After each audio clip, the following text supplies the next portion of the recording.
Hello and welcome back, and Happy New Year to everyone in our first endurance minded episode of 2026. Couldn't be more excited to keep our momentum from last year going, and as always, excited to dive into what we have planned today. In our last episode, we talked about emotional fitness and how working that proverbial muscle is just as important, if not arguably more so, than our physical fitness. And today we're going to expand on that. And what we're going to talk about is how our emotional capacity is affected and how we really show up when we're under pressure. And I intentionally wanted to build on the last episode and intentionally make this the first episode of the new year because there is inherently a lot of pressure put on many of us this time of year.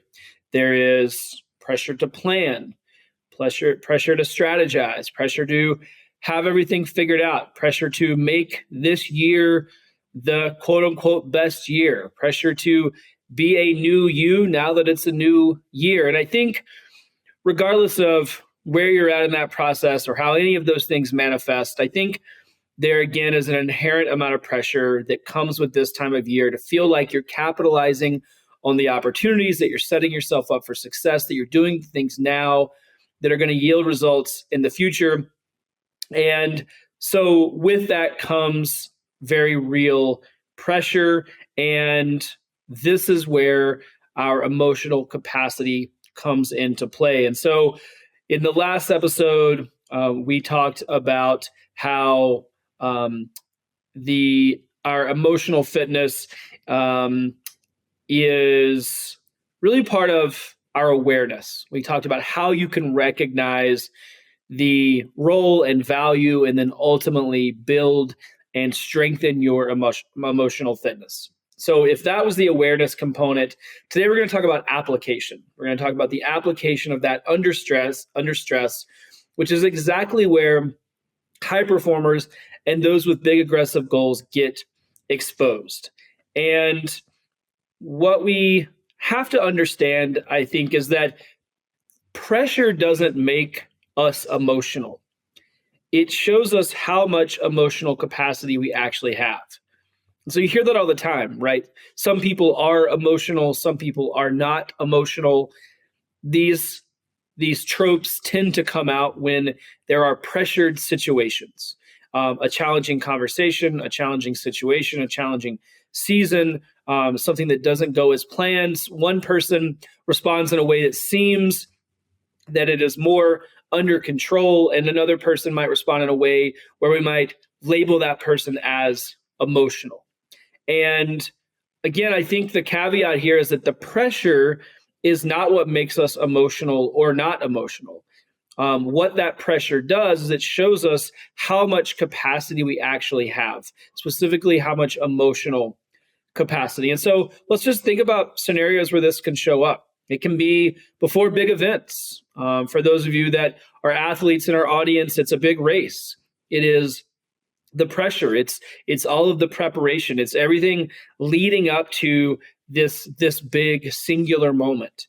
For those of us that are in leadership positions, it's hard leadership decisions. It's leading people well. It's communicating effectively. It's getting the right people on your team. It's giving people challenging feedback that you know is going to help them grow, but it's still going to be something that is confronting.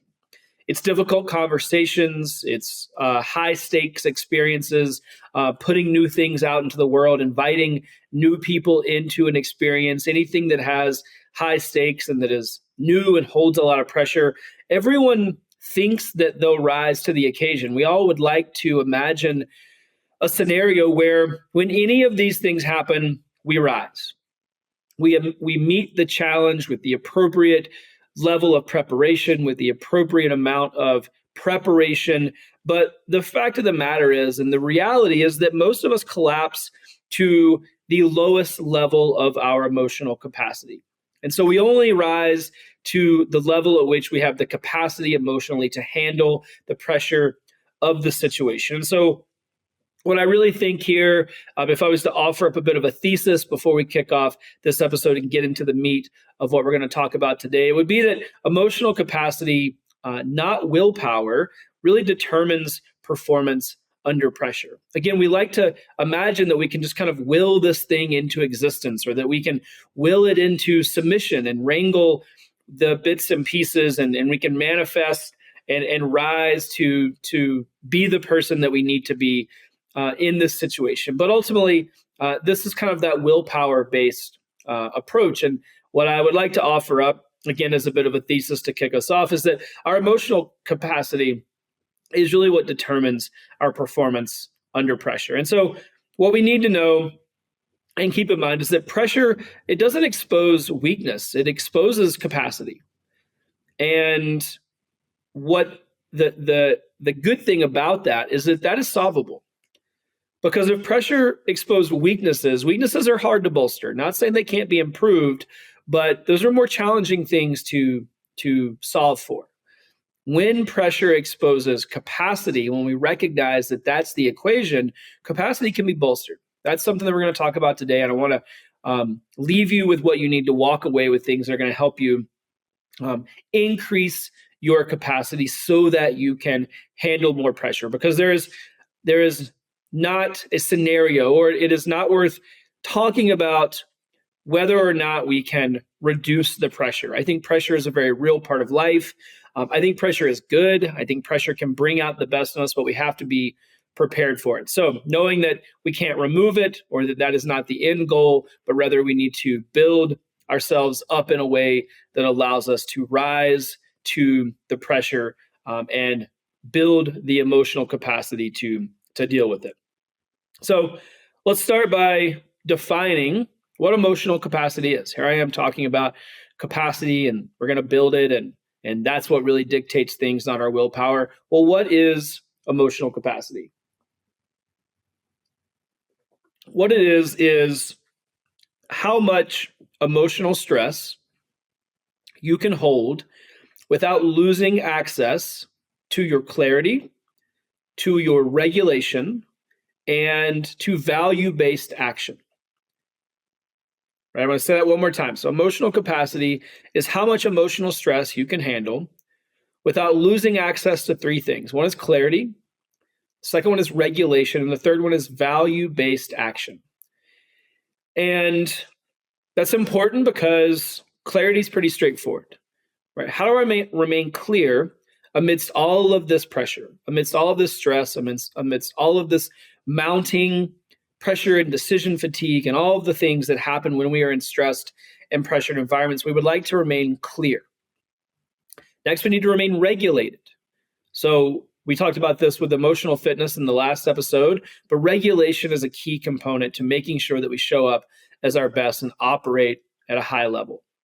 Next is value-based action. I think this is the real kind of crux of the equation here, is that we have to continue to deliver, operate, and make decisions in alignment with our values. We can't let, or ideally, we would not let the pressure and stress derail us from what we know is our North Star, what we know are our values, the things that we care most about, and how we want to show up in the world, how we want to treat others, and so on. So what does emotional capacity consist of? So emotional capacity includes staying present when you're uncomfortable. It includes holding complexity without shutting down. It includes feeling emotion without being hijacked by it. It includes maintaining your access to reason, to empathy and restraint, despite the pressure and stress. So this is what you get when you have emotional capacity. You have access to more of this, more access to presence, more access to handling and managing complexity, more access to the emotional spectrum without letting it run the show, more access to reason, empathy, and restraint. And these are all very positive things. These are all pieces of the puzzle that are going to allow you to be in high performance, high pressure scenarios and still execute. What is emotional capacity not? So emotional capacity is not staying calm all the time. It is not always being even keel. It is okay to lean into a full spectrum of emotions. It's not being emotionless. So I think that's often what we ascribe as a strong person or someone who has a lot of emotional capacity is someone who is emotionless, someone who is seemingly unmoved in any particular direction. And in this particular, for the sake of this argument, and in this particular context, being emotionless is not actually what emotional capacity is, right? That would actually be buffering our emotions. Again, going back to the last episode on emotional fitness, not having access to that full range and full spectrum, which is actually a limiting factor. And emotional capacity is not, and I quote, handling it better than everyone else. Again, this is something that we offer up a lot of times. Well, this person seems to handle these situations better than everyone else.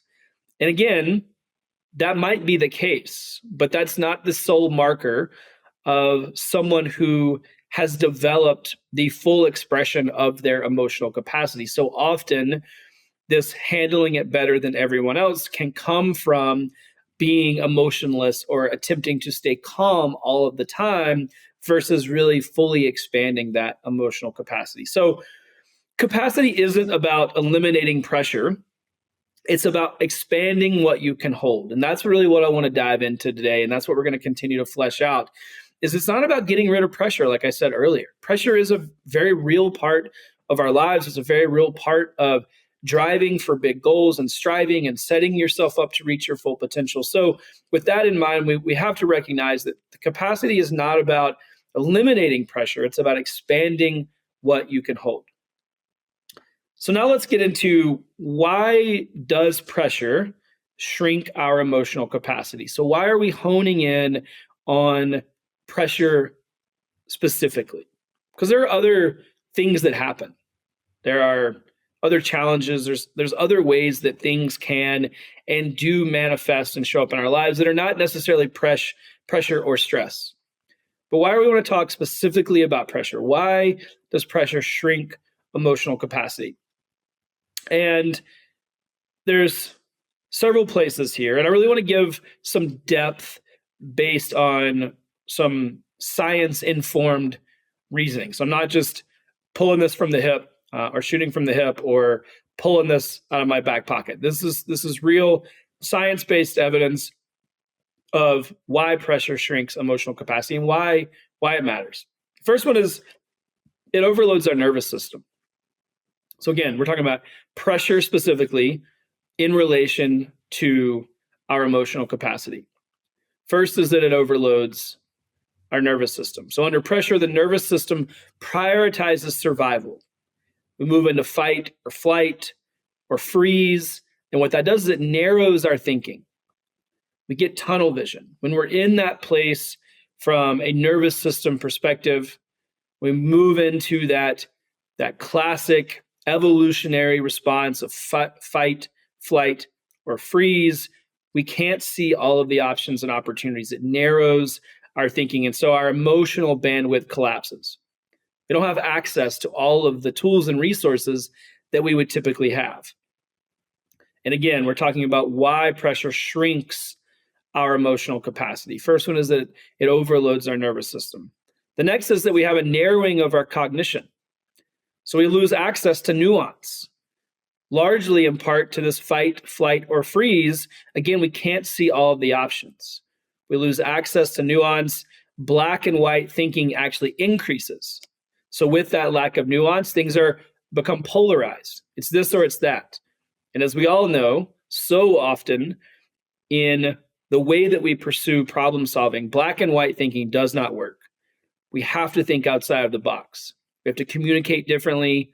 We have to think about things differently. We have to approach problem scenarios with a different way of thinking. And so this is immediately puts us in opposition to what we say we want. So we want to rise to the occasion. We want to think outside of the box. We want to be the person that takes full advantage or steps into this opportunity and rises above it and sees it through, well, this shuts that down. Black and white thinking isn't going to get us there. And then small problems begin to feel existential. So we kind of have this outsized response to small issues because, again, we don't have access to the full range here. Next is we get into an emotional backlog. So unprocessed stress compounds. We also have to recognize that when we are feeling pressure, this probably isn't the singular instance of a pressured situation. There's probably been several things that have stacked to get us here. There's been other things, wholly separate instances that have also been pressured. Well, when we don't have access to that full spectrum, when our emotional capacity is limited or stunted, these things start to stack. So unprocessed stress compounds. This is what, again, like I mentioned earlier, makes these small issues, these small problems feel existential. And then the pressure hits old and unresolved emotion. So seemingly unrelated, but this one thing taps into something that you didn't even realize you were carrying, and that becomes a whole separate issue. And then you're not reacting to this moment, you're reacting to everything you've been carrying up until this moment. So again, this emotional backlog, these things stack. It clogs how we think. It clogs our ability to be clear, like I mentioned earlier, to make value-based decisions. When we don't have a full spectrum of emotional capacity, we can't clear this backlog. And so we get backed up. Things get dammed. And one small thing, seemingly insignificant, can be the thing that breaks that dam and really derails our progress, our way of thinking, our communication skills, etc. Next is it becomes an identity threat. So pressure challenges the way that we see ourselves. It puts us in literally a pressure cooker.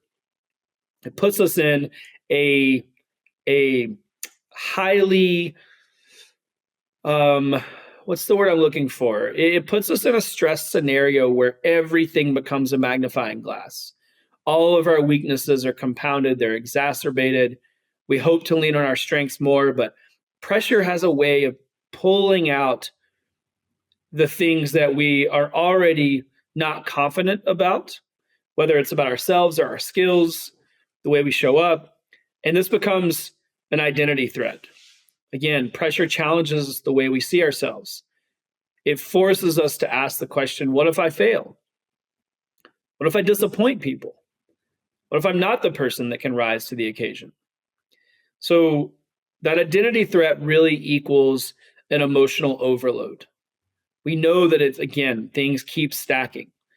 They keep compounding. And so we get to a point where the dam will break. So when we feel this way, we might feel, and we might even be told that we're overreacting.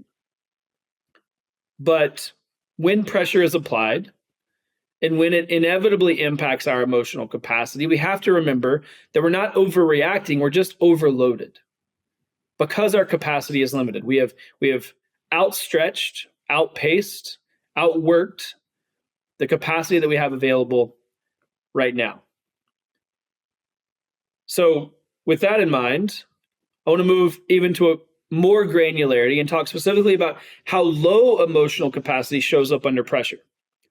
So we just set the stage for why pressure impacts our emotional capacity. Now, let's assume that we all have room to grow when it comes to our emotional capacity. And let's walk through some reasons of why and how low emotional capacity shows up under pressure. And this is where, as always, I give this prompt in most episodes. I want you to really work to see yourself, hear yourself in this. Have you been in these scenarios? Does any of this resonate?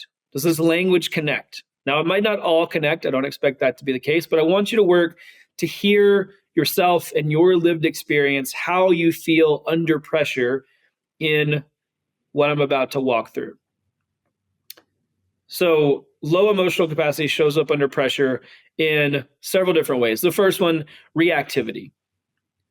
What does that mean? We're snappy. We're defensive. We over-explain our position. We make emotionally charged decisions. We're reactive versus proactive.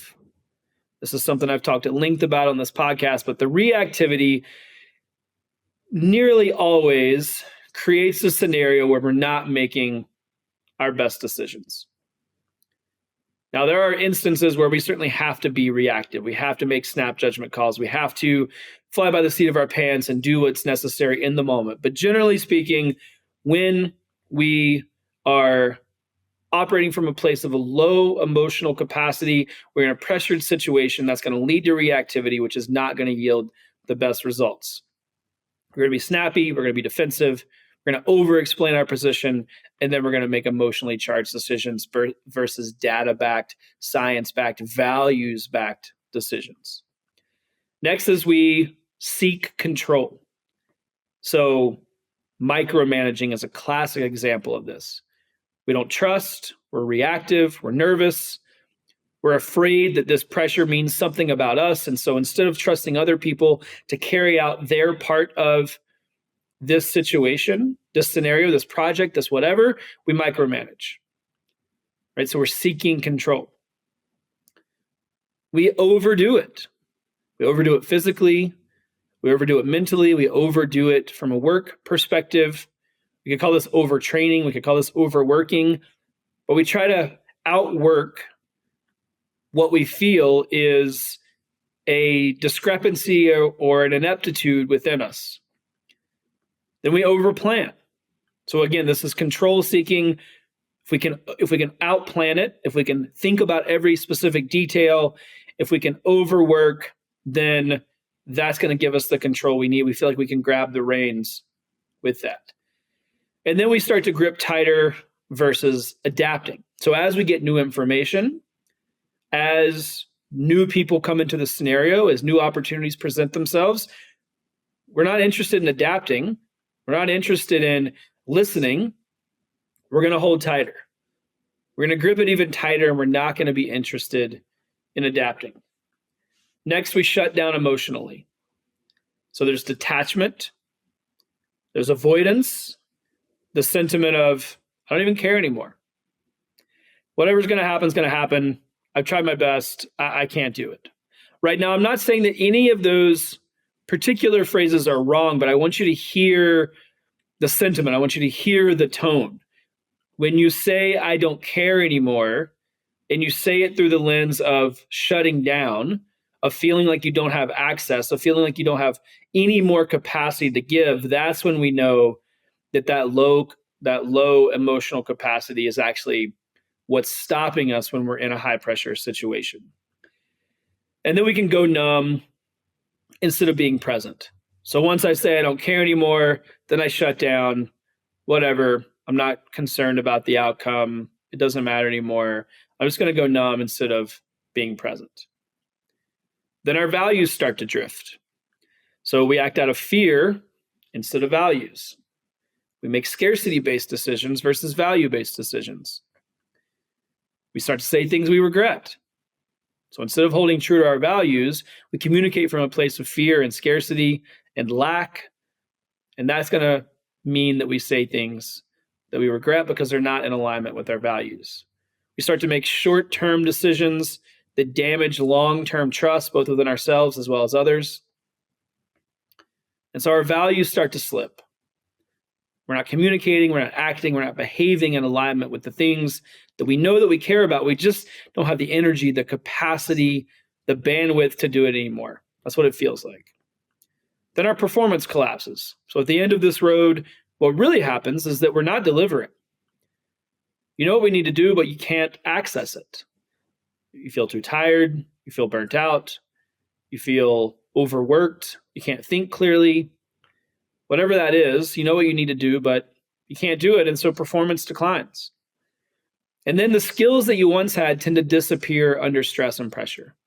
So the things that you used to be good at, that you know that you can do, that you know that you had access to at one point, those skills start to dissipate. They start to disappear. They start to dwindle under stress, under pressure. And so All of this can manifest in lots of different ways.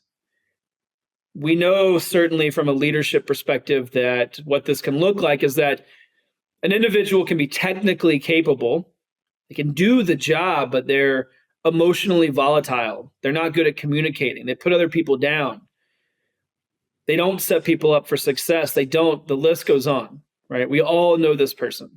The person who can do the work, but when it comes to the emotional capacity required to lead the vision, to instill the values of a group of people, to lead everyone in the shared version of the mission and vision of the organization, they don't have the skills, they don't have the capacity. So this is certainly a classic example of what low emotional capacity looks like applied to leadership. We also see it in the athlete-facing side of things. The athlete trained perfectly, but they unravel on race day because they don't have full access to the capacity and the range of emotions needed to process what's coming at them. These are very emotionally charged endeavors. We build, put all this work into a single day, a single instance, a single moment that requires a tremendous amount of emotional capacity. And the emotional capacity is what really takes over once we've built our physical capacity. I've always said that the body follows the mind, not the other way around. And so under pressure, you're not losing your skill, you just lose access to it. And I think this is an important thing. It's not that you don't have it. It's not that it's not available to you. It's just that access to it is buffered or limited because of your low emotional capacity. It's not that you don't have the ability to rise to the occasion. It's that there's a ceiling that's set for you right now that is too low. And that's because of the low emotional capacity. So what do we do about this? Let's talk about an emotional capacity equation. For those of you that have listened to the podcast before, you know that I like to provide some technical solution, some tactical thing that you can sink your teeth into. And so there's a bit of an equation here that I think could be helpful. One is that pressure plus emotional load is greater than emotional capacity. And what that equals is breakdown.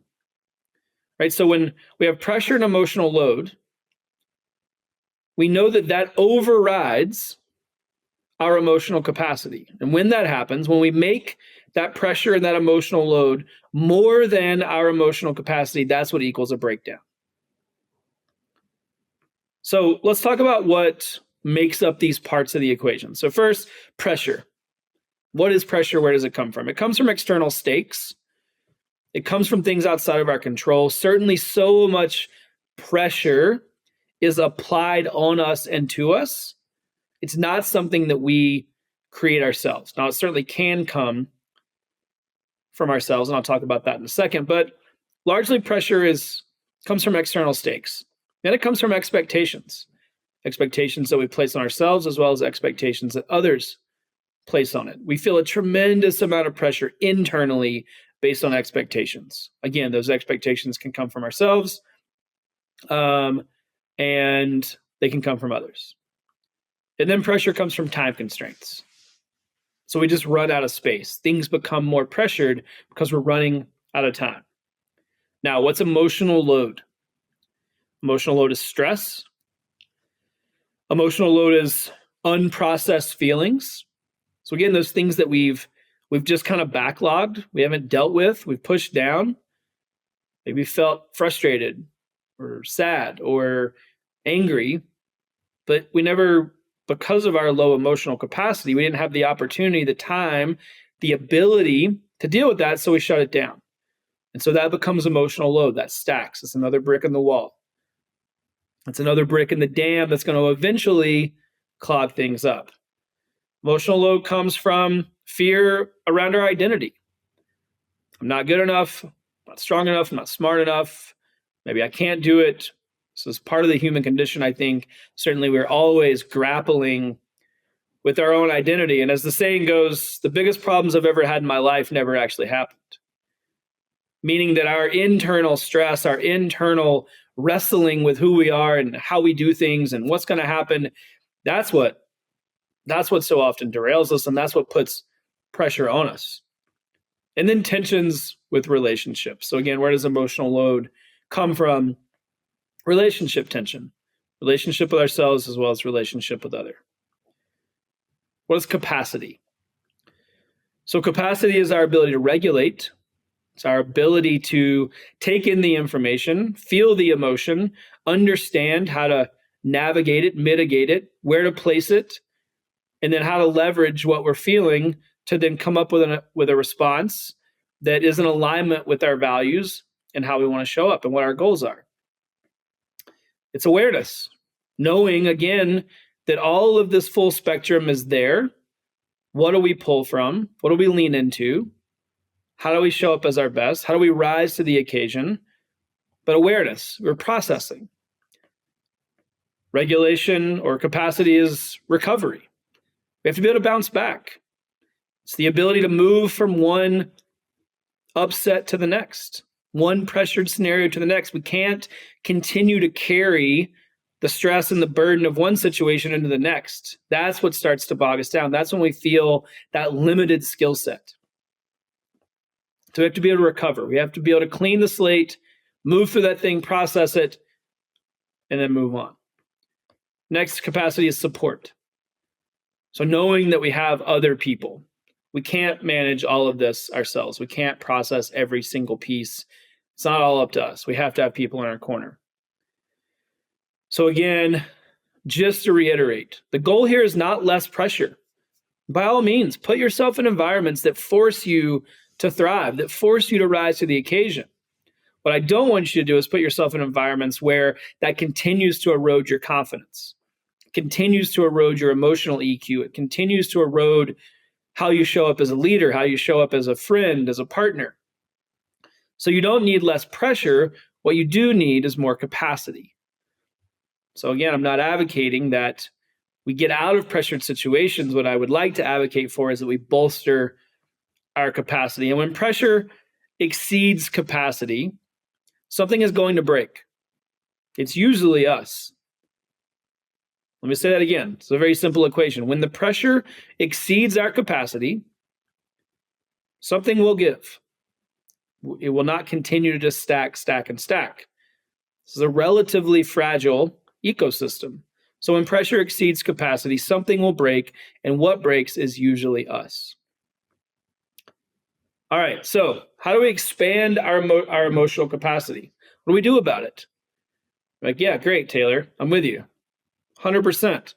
I'd love to respond better to pressure. I'd love to not bring the experience from a previous pressured situation into the next one that causes me to show up in a different way. It feels like I'm always jockeying from one crappy experience to the next, feeling like I'm not doing as good a job as I would like, not feeling like I don't have access to the full range and full spectrum of tools and resources that I would like to have, that I know that I'm capable of having to solve this thing, to show up and be the person that I want to be. So how do we expand our emotional capacity?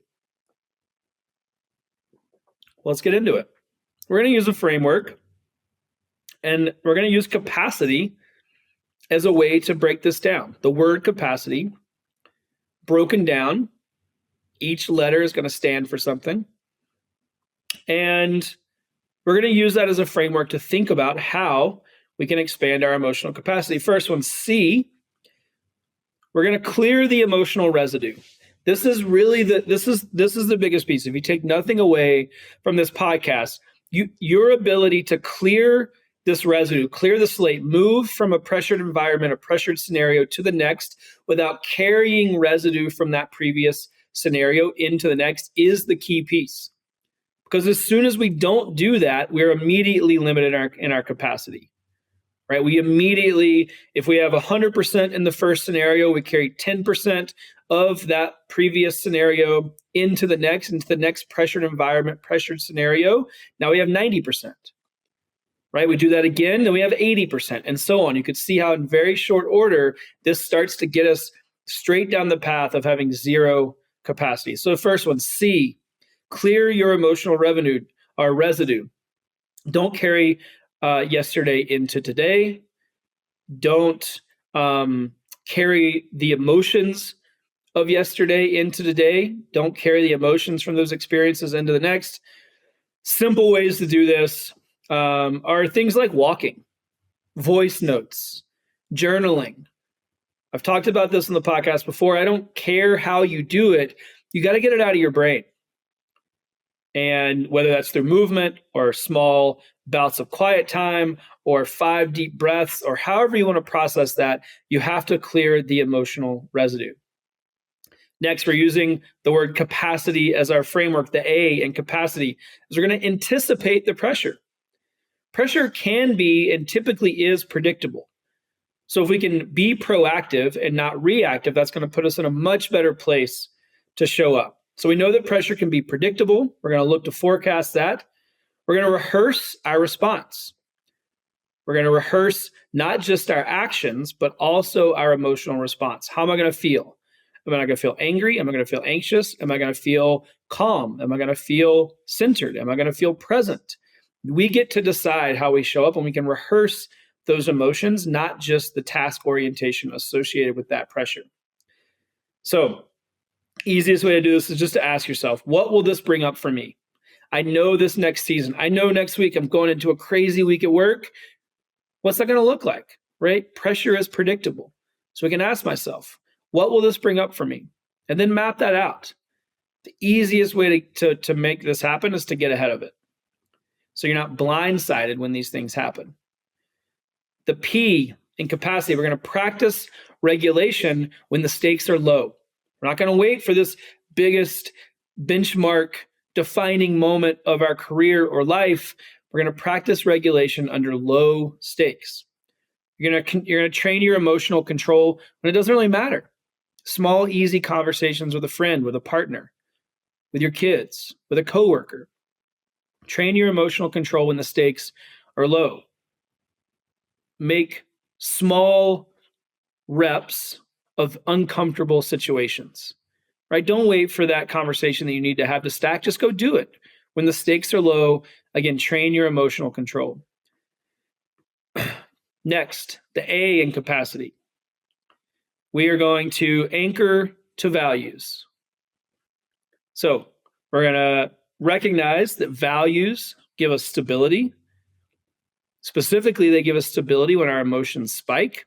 So we're going to anchor to those values. If you don't know what your values are, please get them. You can message me. I have a tremendous process for getting your values. It's easy. Anchor to your values. Know that that's your cornerstone. Those are your North Stars when your emotions spike. Ask yourself, what does my best self do here? What do I do here if I stick to my values, not let my emotions run the show? Next, the next C in capacity. You're going to create space. So you're going to slow down. Slow down your response time, even if just 3 deep breaths. Take a beat, create space before you respond. Give your values a chance to insert themselves. So slow down your reaction time. Take 3 breaths before you jump into that reactionary state. Delay a response when possible.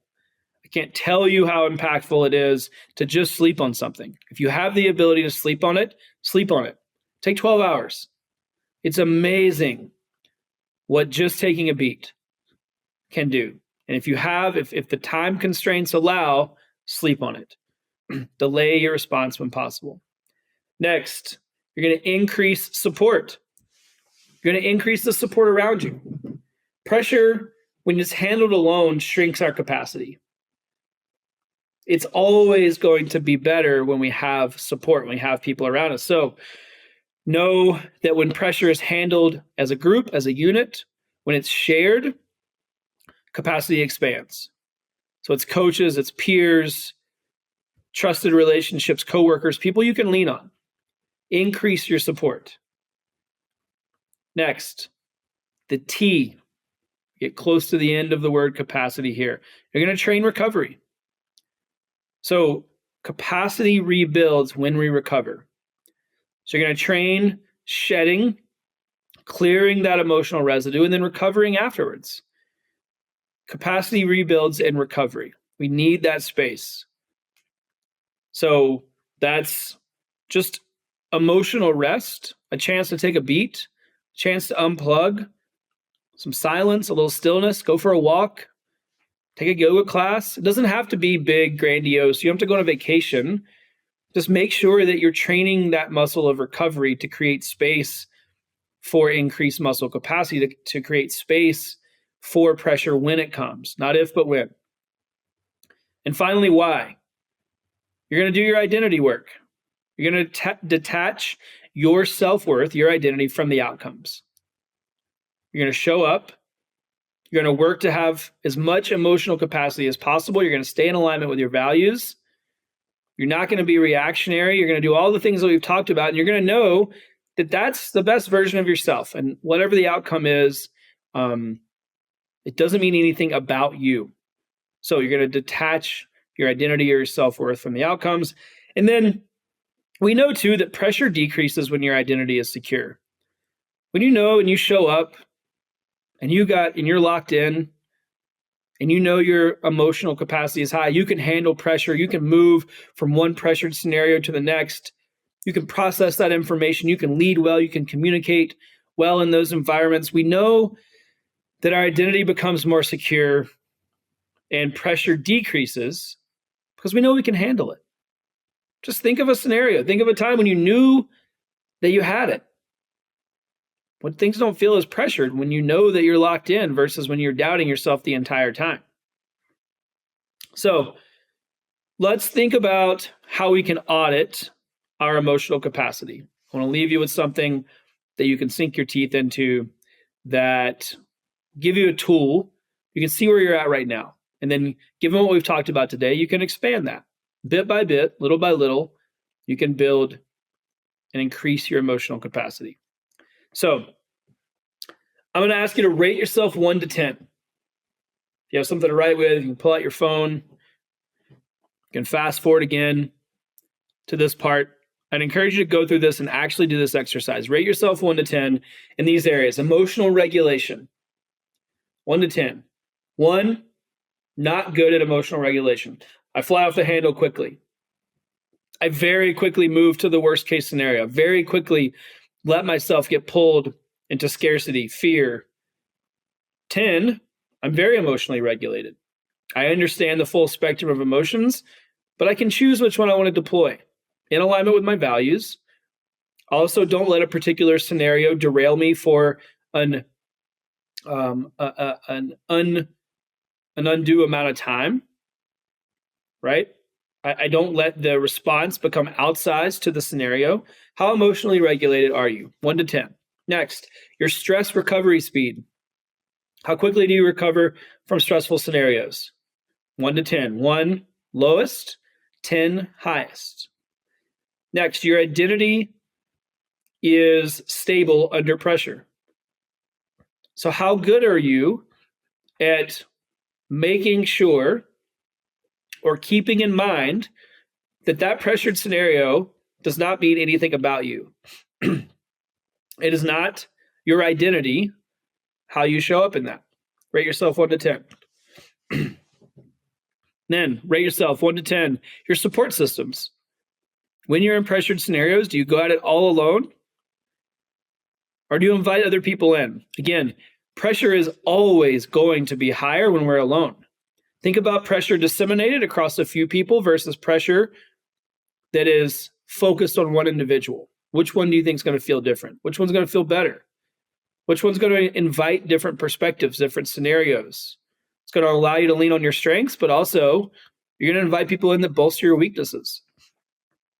So rate yourself 1 to 10 on support systems. Lastly, rate yourself 1 to 10 on your ability to pause before reacting. How reactionary are you versus can you take a beat? Again, there's a few ways to do this. Literally just the 3-breath rule. If it requires an immediate response, take 3 breaths before you respond. Align with your values. Think about how you can expand your emotional capacity in that moment and take a very small beat. If you can, delay your response time. Sleep on it. So how good are you at how good is your ability to pause before reacting? Then Once you've rated 1 to 10 on all of those, I want you to ask yourself the question, which score is limiting everything else? All of these things are connected. None of them happen in a silo. So which of your scores is limiting and impacting everything else? Then I want that to be your focus for the next 30 days. So often with high performers, support systems is a low point, right? Maybe you rated support systems a 3 or a 4. If you're going at all this alone, that is the thing that's impacting everything else. So in that example, for the next 30 days, I just want you to focus on inviting people in. Who's the 1 or 2 people? Right? If you don't have those people, work on building those relationships. You need to find them. So I want you to ask yourself again, after you rate those specific areas, ask yourself which score is limiting everything else. Then that is your focus for the next 30 days. Try to move that just 1 point. If you rated something a 4, try to move it to a 5 in the next 30 days. You don't have to change things overnight. Rome wasn't built in a day. We're going to take small, consistent actions in the right direction. So, as always, hope this was valuable. Hope you got something out of it. Again, I think this is particularly important at this time of year because pressure is mounting. We're getting pressure from our jobs. We're getting pressure from our friends and family. We're getting pressure from the internet. Every time we pull up a post, it's now's the time to get ahead of the year, to do this and that. We feel so much pressure to set the pace and tone for the entire year. And I'm not advocating that strategy and goal setting and planning are not valuable. By all means, we need to have a roadmap. We need to have a path. But with that comes a lot of pressure. And so recognizing that pressured environments are a reality. My hope is that the proximity of this conversation to this time of year is going to help you set yourself up for success so that you can increase your emotional capacity, handle pressure better, and make sure that you can move from one pressured experience, one pressured environment, one pressured scenario to the next without carrying it, so that at this time next year, you're not carrying all of the baggage of all of those pressured scenarios, right? We want to cleanse that emotional residue. We want to clear the slate so that you can move to the next one with a clear head, showing up in alignment with your values. So thank you so much. Happy New Year to all of you. Hope your January is off to a great start. As always, you can find us at enduranceMinded.com. Let us know what's going on. Scroll to the bottom, leave us a note. We'd love to hear from you. I'll ask it every time because it means the world to me. If you haven't yet done so, please rate this podcast. Let us know what you think. And then lastly, share this episode or one that you like with someone that you think will get some value out of it. Our community spreads by others sharing the value with Endurance Minded. So it'd mean the world to me if you could rate, subscribe to this podcast, and share this episode or another one with a friend. Can't wait for another full year of Endurance Minded. It's going to be a great one. And as always, thanks so much for your support. I'll see you next time on Endurance Minded.